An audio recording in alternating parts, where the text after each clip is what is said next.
The third engagement point you raise is market positioning. Why is market positioning so important? I mean, shouldn't we be marketing to as many people as we can? It's really interesting in market positioning because it's something that people don't really think about because it's so strategic. So when people think about marketing, they're very tactical. We're going to use this direct mail piece and we're going to use Facebook and we're going to do this and that and the other. And they kind of forget sometimes the strategic thinking that goes behind that.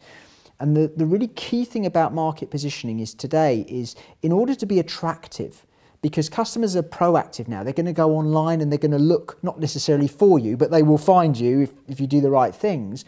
You really want to be a big fish in a small pond, because small fishes in big ponds don't get noticed. Big fishes in small ponds do.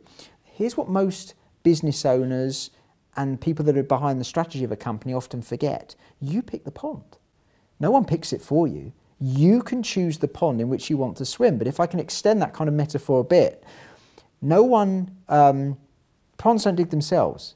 So in other words, if you haven't chosen very strategically, this is what we stand for, this is the pond we're going to swim in, you've jumped into somebody else's. And actually that's what most businesses do. They look at the marketplace and they go, oh, we fit in here. And rather than actually saying, you know what, let's rewrite the rules. What are we going to stand for? What are we going to be about? And when you rewrite the rules, you make yourself a lot more attractive. And I would always say the best companies in the world, they wrote their own rules. You know, Google didn't try and become a search engine like anybody else.